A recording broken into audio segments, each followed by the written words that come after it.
교회사를 보면 굽이치는 역사 속에서 큰 전환점이 많이 등장합니다. 그 가운데 사도행전 8장의 사건이 그 첫 번째 전환점이라고 할 수가 있습니다. 이때부터 복음이 유대인들과 예루살렘이라는 특정한 대상과 지역에 국한되지 않고 사마리아와 다른 나라들로 퍼져나가기 시작했으며 결국에는 온 세상으로 퍼져나갔기 때문입니다. 우리가 8장을 시작하면서 복음이 처음에 어떻게 예루살렘에서 사마리아로 퍼져나가게 되었는지에 대한 이야기를 들었습니다. 빌립이라는 한 사람의 전도로 많은 사마리아인들이 그리스도인들이 되었습니다. 그는 우상 숭배와 거짓 종교에 짓눌렸던 사마리아 성에서 그리스도와 하나님 나라를 전했고, 많은 사마리아인들은 빌립이 전한 복음의 말씀을 믿고 세례를 받았습니다. 그리고 그 결과 사마리아 성에는 성령의 역사하심으로 큰 기쁨이 임했다라고 했습니다. 예루살렘에 머물렀던 사도들도 사마리아 성의 부흥에 관한 이 놀라운 이야기를 들었습니다. 그리하여서 사도들은 사마리아 새로운 신자들을 돕고 격려하기 위해 베드로와 요한을 그곳으로 보냈습니다. 사도행전을 시작하면서 계속 강조해서 말씀을 드리는 요점은 기독교는 역사라는 것입니다. 기독교의 신앙을 세상 다른 종교들과 같이 하나의 가르침으로 보는 그런 이 생각은 완전히 지워버려야만 합니다. 기독교의 신앙은 인간의 깊은 묵상과 고뇌 가운데서 얻어진 가르침이나 철학이 아닙니다. 절대로 아닙니다. 그리스도인은 이 세상에 실제로 일어났던 일들의 결과를 믿는 것입니다. 제가 이렇게 말씀을 드리는 것은 오늘날 그리스도인들 가운데서도 기독교의 신앙을 여러 종교들과 마찬가지로 인간의 가르침으로 보기 때문인 것입니다. 세상의 종교들은 어느 한 사람의 깊은 묵상과 고뇌를 통해서 얻은 가르침에서 출발합니다. 우리가 잘 아는 불교도 인간 석가모니가 수양과 노력으로 깨달은 부처가 되는 길을 가르치기입니다. 그렇지만 석가모니 이래로 부처가 된 사람은 아무도 없습니다. 유교도 공자가 깨달았다는 인간됨의 도리를 가르칩니다. 그렇지만 기독교는 결단코 그렇지 않습니다. 기독교는 인간이 아니라 온 인류를 창조하시고 역사를 주관하시는 하나님으로부터 시작합니다. 따라서 기독교는 순전한 역사 그 자체라는 점에서 다른 모든 종교들과는 완전히 다른 범주에 속해 있습니다. 그러므로 우리는 하나님께서 역사 속에 어떻게 개입하시고 이끌어 오셨는가를 기억하면서 항상 역사에 충실해야만 합니다. 오늘 본문에 나오는 마술사 시몬의 사건은 기독교의 복음 전파와 관련해서 일하는 일이지만 솔직히 기독교가 이 사건을 다루는 것은 썩 기분 좋은 일은 아닙니다. 그래 불구하고 제가 원하든 원하지 않든 이 일을 다룰 수밖에 없는 것은 성경에 기록되어져 있기 때문인 것입니다. 그리고 성경에서 이런 이야기를 읽을 때마다 깨닫는 것은 성경은 놀랄 만큼 정직하다는 것입니다. 일반적으로 세상의 역사는 문제가 되는 불미스러운 내용은 감추려고 합니다. 그렇지만 성경은 아무것도 감추지 않습니다. 성경은 아주 불쾌한 장면인데도 사실을 있는 그대로 보여주고 있습니다. 성경은 어느 저자가 세심하게 꾸미는 이야기가 아니라 성령의 감동으로 기록된 너무나 정직한 보고서입니다. 문자 그대로 실제로 일어난 사건들을 그대로 다루고 있습니다. 다시 말씀을 드리지만 다른 이유 없이 정직하다는 이 한 가지 이유만으로도 우리는 성경을 하나님의 말씀으로 믿어야만 합니다. 성경은 여러 인물들과 백성과 제도의 좋은 면만을 채색해서 보여주는 것이 아니라 나쁜 면도 있는 그대로 보여줍니다. 다윗의 바세바 사건에서 보여주듯이 성경은 지극히 고상한 인물들의 약점을 여실히 보여주면서 성도들이 죄에 빠지는 모습을 보여줍니다. 왜 그렇게 할까요? 바로 저와 여러분을 위해서입니다. 성경의 원대한 목표는 오직 한 가지, 사람들을 진리를 아는 지식으로 인도하는 것입니다. 성경은 진실을 있는 그대로 보여줌으로써 진상을 정확하게 파악하도록 해줍니다. 이를 위해 성경은 언제나 두 가지의 방식으로 진실을 보여줍니다. 그것은 적극적인 방식과 소극적인 방식입니다. 우리 지금까지 사도행전 8장을 살펴보면서 성경이 복음과 진리를 어떻게 적극적으로 제시하는지를 살펴보았습니다. 빌립이 사마리아 성에 들어가서 무슨 말을 했고 박해를 받아 흩어진 그리스도인들이 무슨 말을 했는지를 알아보았습니다. 그들은 복음의 말씀을 전했으며 예수 그리스도와 하나님 나라에 관한 것들을 전했습니다. 그리고 우린 그에 대한 반응도 살펴보았습니다. 즉 우리는 복음이 무엇이며 사람들이 그 복음을 어떻게 믿게 되었는지, 또 믿음 결과 어떤 일이 일어났는지를 보았습니다. 그러므로서 기독교와 교회가 전하는 메시지에 대한 일반적인 그림을 그릴 수가 있었습니다. 이것은 전부 적극적인 방식입니다. 그런데 이런 적극적인 방식으로만 교회에 대한 진실을 알 수 있는 것은 아닙니다. 성경은 소극적인 방식으로도 진실을 보여주고 있습니다. 5장에서 아나니아와 삽비라 부부의 사건이나 오늘 본문에 나오는 마술사 시몬의 경우가 바로 그렇다는 것입니다. 지금까지는 진실을 적극적으로 보여주었지만 이제는 일시적으로 진실을 흉내내는 사이비나 거짓과 대비시키는 방식으로 보여주고 있습니다. 성경이 그렇게 하는 것은 거짓에 속아 넘어가지 않도록 경고하면서 진실을 좀 더 확실하고 분명하게 알려주기 위해서인 것입니다. 우리는 이 사람 마술사 시몬의 사례를 통해서 거짓 믿음이 어떤 것인지만 알게 되는 것이 아니라 시몬과 대비되는 참된 믿음의 특징 또한 더 명확하게 알 수가 있습니다.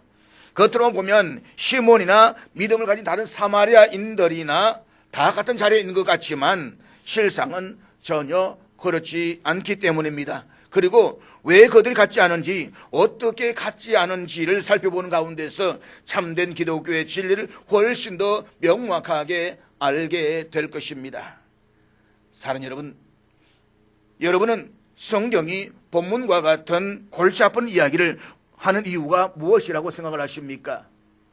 성령께서 사도행전의 저자인 누가를 감동시켜 성경을 기록하게 하면서 마술사 시몬이라는 특정한 인물의 사례를 기록하게 하신 이유가 무엇입니까? 그 답은 분명 우리를 향한 하나님의 사랑 때문이라는 것입니다. 하나님께서는 우리를 거짓으로부터 보호해 주고 싶어 하십니다. 따라서 우리는 성경에서의 불미스러운 사건이나 사람들을 대면할 때마다 역사의 반면교사로 삼아야만 합니다. 그들의 거짓된 모습을 우리 자신들에게 비추어 보고 참된 하나님의 사람으로 살아가기 위한 자기 결단을 할 수가 있어야 되는 것입니다. 무엇보다 우리는 마술사 시몬과 같은 불쾌한 일이 언제라도 오늘 우리의 교회 안에 일어날 수 있는 일이라는 사실을 잊지 말아야만 합니다. 참된 진리가 있는 곳에는 거짓이 있고 진짜가 있는 곳에는 가짜가 판을 치게 되어져 있습니다. 참된 복음이 성실하고 진실하게 전파되는 곳에서는 특히 더 거짓된 가르침들이 일어나기가 쉽습니다. 우리는 이 사실을 알고 있어야만 합니다. 성경은 바로 이 사실을 가르치며 이런 관점을 갖고 있기 때문에 아나니아와 삽비라 부부나 또 마술사 시몬과 같은 골치 아픈 사건들을 다루고 있는 것입니다. 잊지 마십시오. 나의 영원한 운명은 이 복음의 진리와 바른 관계를 맺고 있느냐 그렇지 않느냐에 달려져 있습니다. 실로 이보다 더 중요한 일은 세상에 없습니다. 무엇보다 운용해야 되는 것은 나는 바른 관계를 맺고 있다고 생각하지만 사실은 그렇지 않을 수가 있다는 것입니다. 이처럼 성경은 어떤 식으로든 거짓된 사실에 속아 넘어가거나 오도당하지 않게 하고자 기록되었습니다. 사실 사도행전의 저자인 누가 입장에서는 이런 불행한 사건은 슬쩍 넘겨버리고 빌립이 전도한 결과만을 놀랍게 기록한 이후에 그 성에 큰 기쁨이 있더라 라는 말로 끝내는 편이 훨씬 더 쉽습니다. 그렇지 않겠습니까?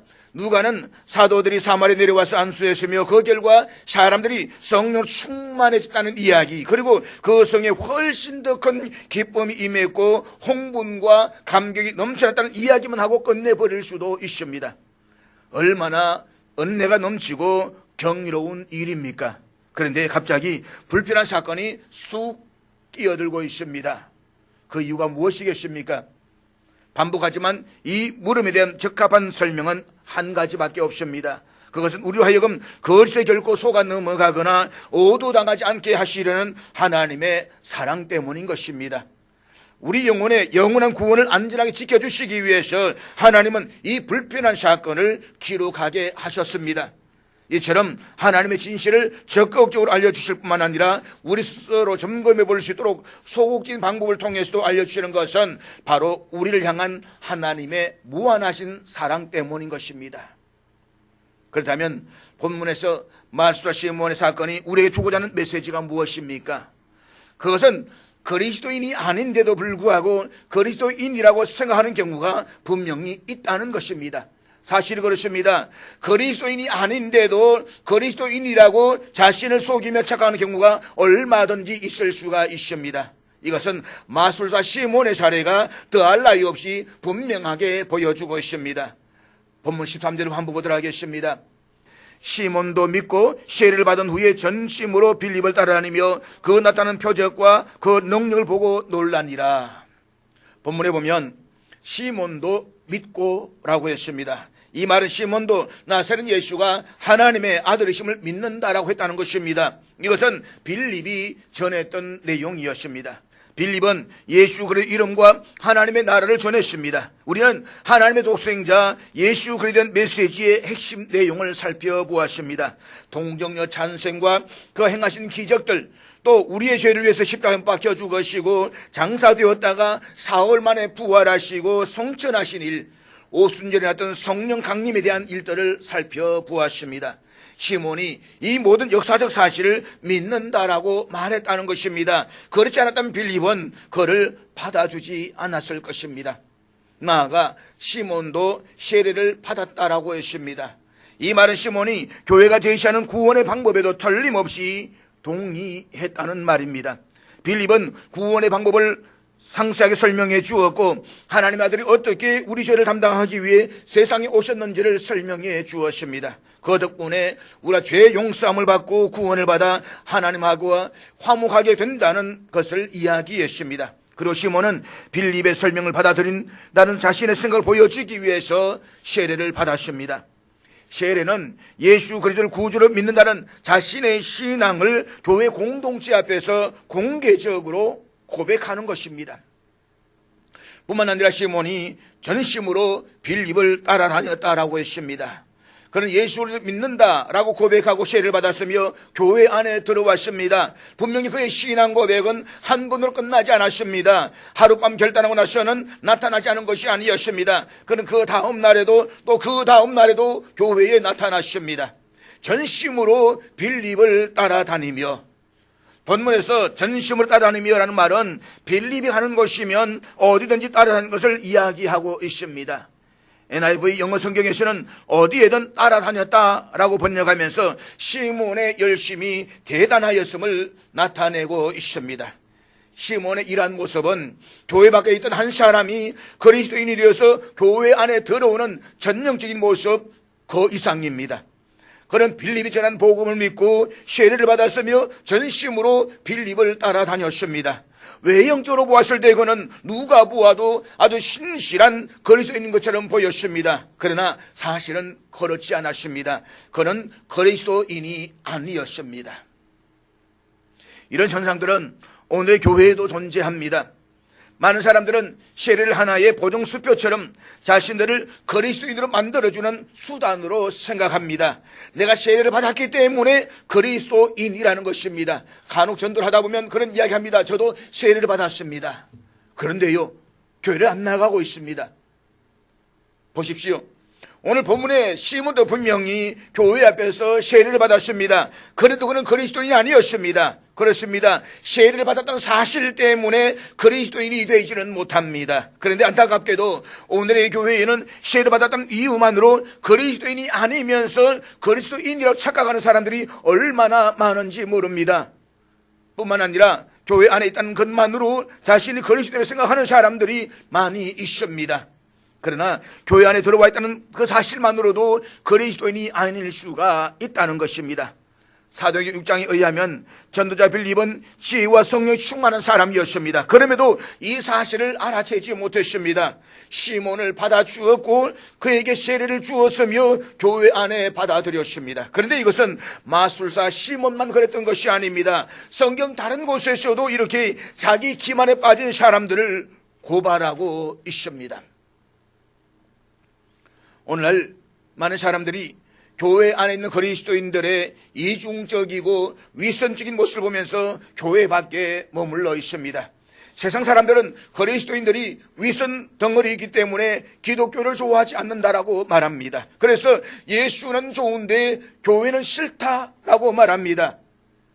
세상을 구원해야 할 교회가 세상으로부터 이런 비난을 받고 있다는 사실은 참으로 불행이요 비극이 아닐 수가 없습니다. 그러나 저는 교회도 여러분만큼이나 위선의 문제를 놓고 심각하게 고민하고 있다는 사실을 말씀드리지 않을 수가 없습니다. 교회는 위선적인 그리스도인들로 인해서 거룩성을 상실해 버렸습니다.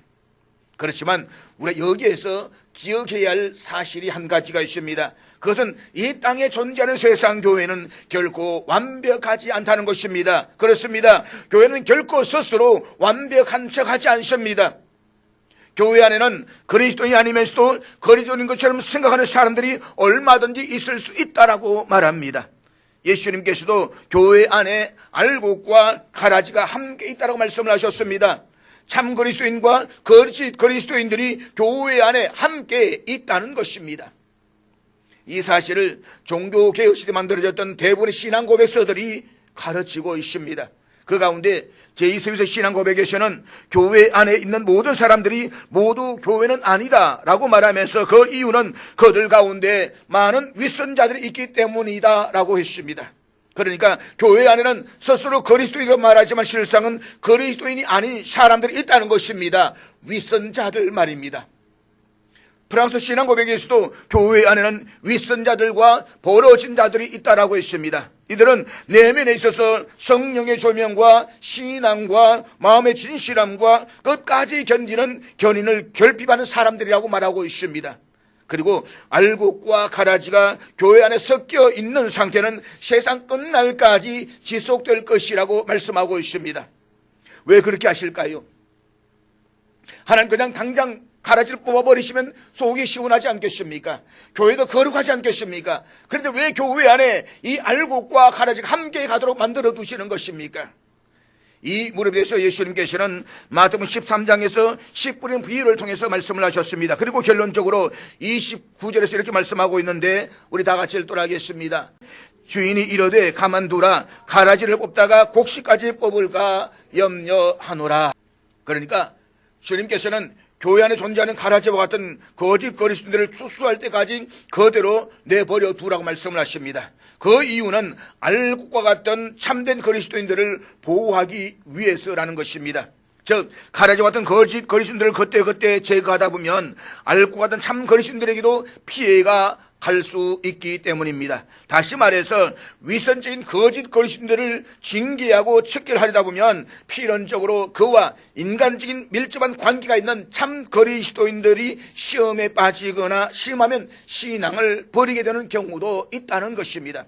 무엇보다 교회 안에 가라지와 같은 거짓 그리스도를 뽑아내는 데에 집중하다 보면 교회 안에 있어야 할 은혜와 사랑은 다 사라져버리고 맙니다. 저 사람이 가라지일까?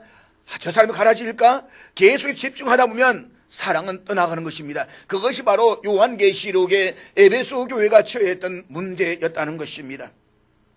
그런 이유 때문에 하나님께서는 교회 안에 가라지와 같은 거짓 그리스도인들이 존재해도 일시적으로 방치해 두시는 것입니다. 따라서 우리는 때가 이르기도 전에 성급하게 거짓 그리스도인들을 가려내거나 판단하려고 해서는 안 됩니다.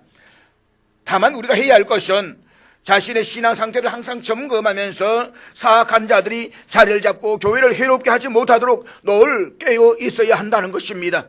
그리고 분명한 사실은 역사의 마지막 날에 구원받는 것은 참된 그리스도인들에게만 해당된다는 것입니다.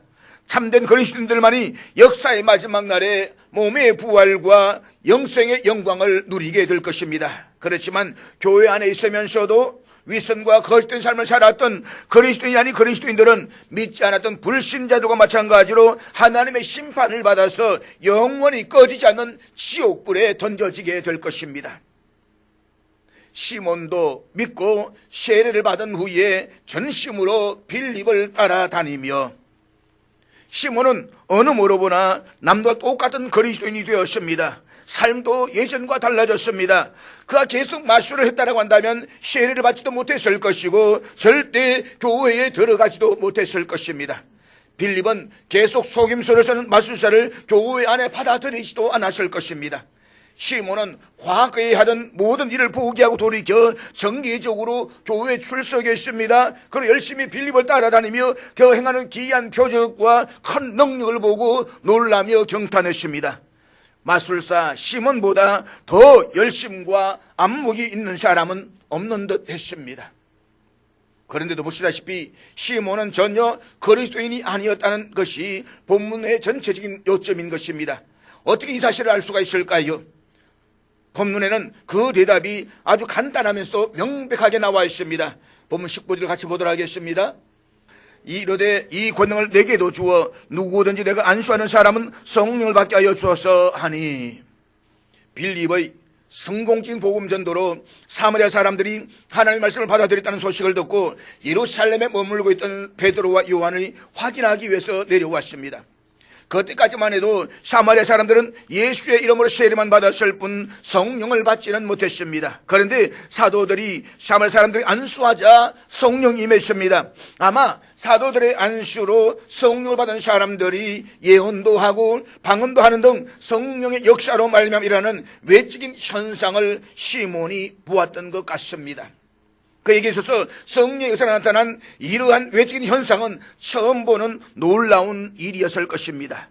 그래서 그는 자신도 안수하면 누구나가 이런 성령을 받을 수 있도록 능력을 달라고 사도들에게 돈을 주면서 부탁하는 것입니다. 사랑하는 여러분, 불신앙과 거짓과 사이비 믿음은 때가 되면 반드시 그 실체가 드러나게 되어져 있습니다. 거짓 믿음의 실체는 대개 갑자기 예기치 않은 순간에 드러납니다. 사람은 다급한 상황에서 갑자기 튀어나온 말로 자신의 실체를 드러나게 되어져 있습니다. 마취를 했다가 깨어날 때 첫 마디가 무슨 말이냐? 그 말 참 중요하다라고 말하지 않습니까? 어떤 분은 수술하고 마취했다가 깨어나는 순간에 옛날 애인 이름 불렀다가 맞아 죽을 뻔했다는 이야기 등, 사람이 무엇이 중에 갑자기 튀어나오니 무슨 말인가? 라고는 그 사람의 본질을 이야기한다라고 이야기합니다.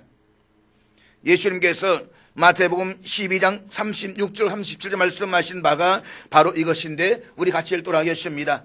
내가 너희에게 이르노니 사람이 무슨 무익한 말을 하든지 심판날 이에 대하여 심판을 받으리니 내 말로 의롭다함을 받고 내 말로 정죄함을 받으리라. 여기서 무익한 말이란 무심고 툭 튀어져 나온 말을 의미하는 것입니다. 그 말은 마음에 가득한 것에서 나오는 것입니다. 사람은 다급한 상황에서 갑자기 튀어나온 말로 자신의 실체를 드러내게 되어져 있습니다. 마술사 시몬의 이야기가 그 완벽한 예를 보여주고 있습니다. 빌립에게서 세례를 받고 교회에 들어온 시몬은 어느 뭐로보나 완전 무결한 그리스도인이었습니다. 그렇지만 사도들의 안수를 받던 그 사람들에게서는 놀라운 성령의 외적인 역사를 보는 순간 그의 거짓되고 얄팍한 실체가 드러나 버렸습니다. 돈을 드릴 테니 나에게도 그런 권능을 주십시오. 지금 이 말을 한 사람이 진짜 시몬입니다. 갑자기 그의 실체가 완전히 드러나 버렸습니다. 시몬은 이 말을 함으로써 자신이 본질적으로 여전히 과거와 똑같은 사람임을 아주 명백하게 보여주었습니다. 거짓으로 기독교의 외양을 취하는 자는 문제가 항상 여기에 있습니다. 사람 그 자체는 전혀 변하지 않습니다.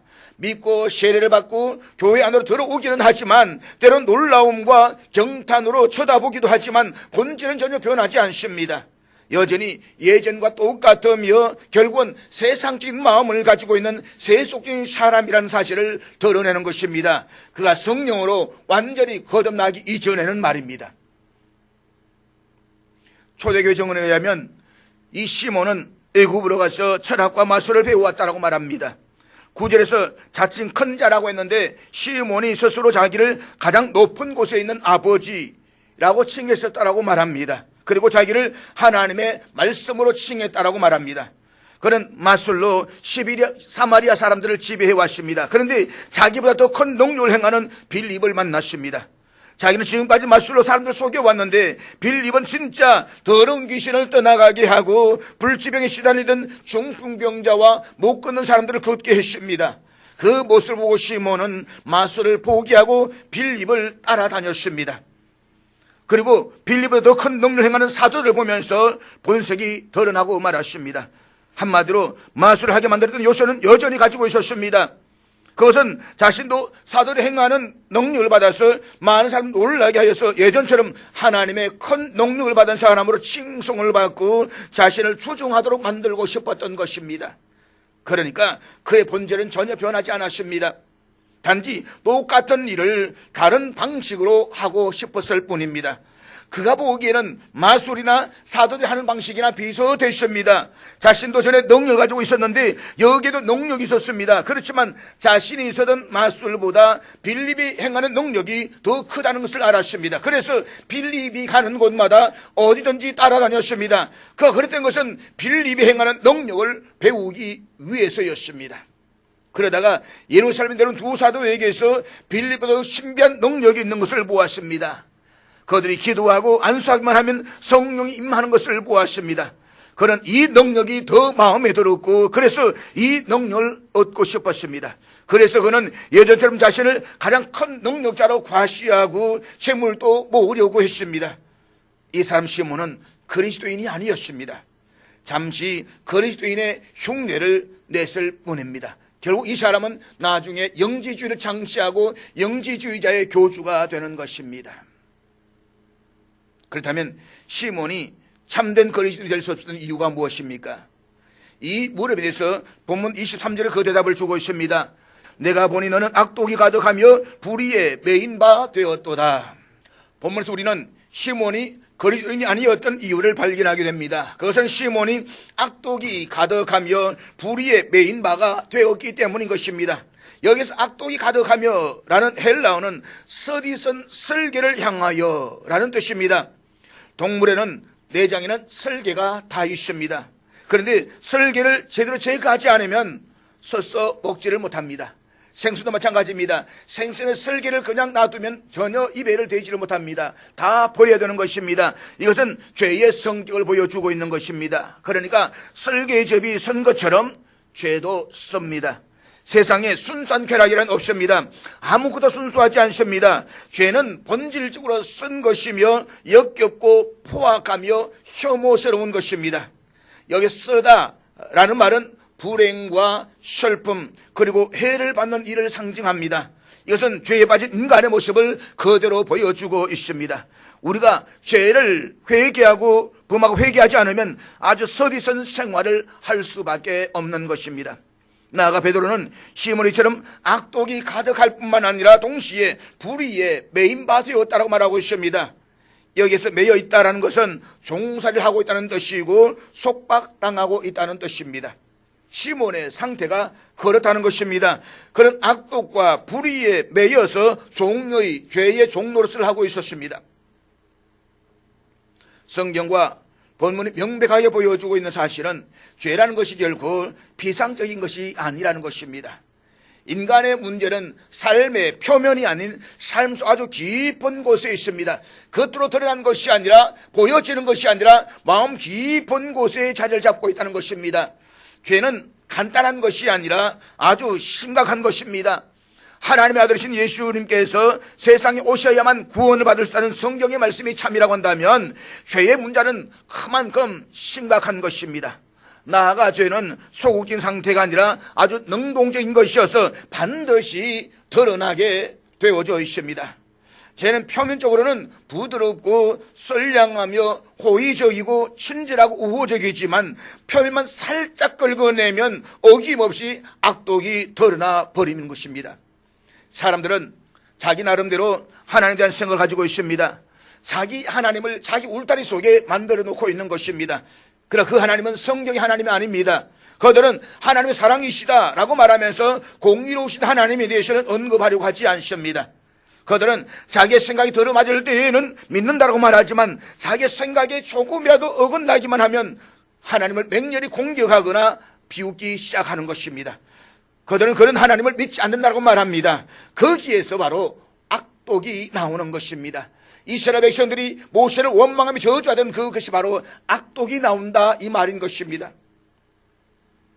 우리는 모두 훌륭하고 우호적인 외적인 모습을 취할 수는 있습니다.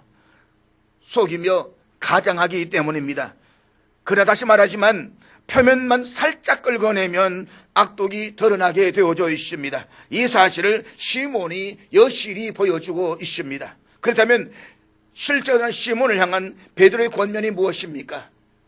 그리고 시몬이 해야 할 행동이 무엇입니까? 본문 21절 다시 한번 보도록 하겠습니다.